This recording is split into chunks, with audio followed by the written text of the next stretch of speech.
علم و حکمت کا یہ بادشاہ جس کو تاریخ فیثاغورس کے نام سے یاد کرتی ہے، یونان کے جزیرے ساموس میں قریباً 570 قبل از مسیح میں پیدا ہوا۔ اس کا تعلق امیر گھرانے سے تھا۔ علم و حکمت کا شوق اسے بچپن سے ہی تھا۔ لڑک پن میں دنائی کا یہ عالم تھا کہ اپنے اساتذہ کو ہمیشہ سوالوں میں الجھا کے رکھتا۔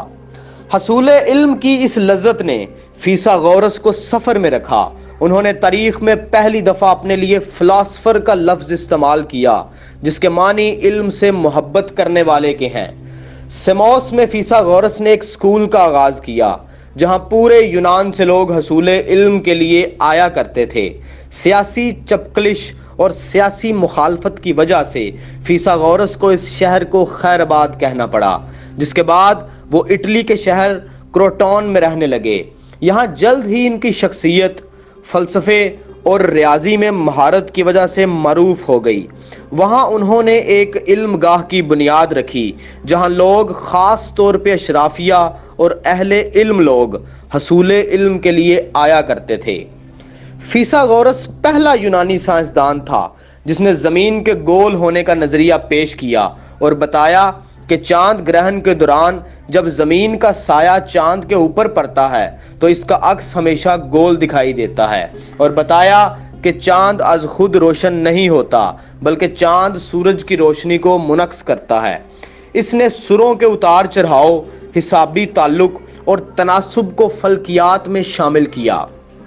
ویسے تو فیثاغورس کئی حوالوں سے مشہور ہے، لیکن اس کی اہم وجہ شہرت مسئلہ فیثاغورس ہے۔ اس مسئلے کے مطابق مستطیل میں موجود دو مخالف کونوں کا مجموعہ اس کے وتر کے برابر ہوتا ہے۔ وہ اعداد کو اس عالم کی اساس تصور کرتے تھے، یعنی یہ ساری دنیا ایک خاص تناسب سے بنائی گئی ہے اور اس کو مکمل اعداد کی آپس میں نسبت سے ظاہر کیا جا سکتا ہے۔ ان کے مطابق کائنات کی ہر شے میں ریاضی مضمر ہے۔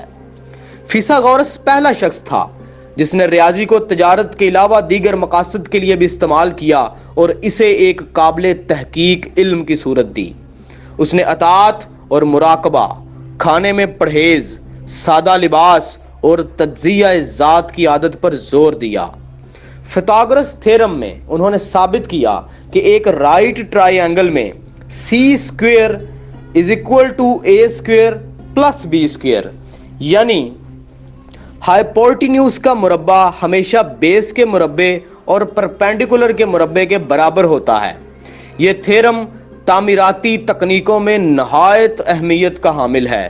افلاطون اور کئی عظیم مغربی فلاسفر فیثاغورس کے فلسفے کے حامل تھے، اور افلاطون فیثاغورس کے علم جیومیٹری سے بے حد متاثر تھا۔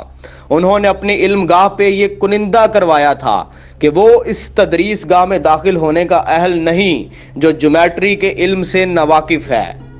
فیثاغورس نے 75 سال کی عمر میں کروٹن میں وفات پائی۔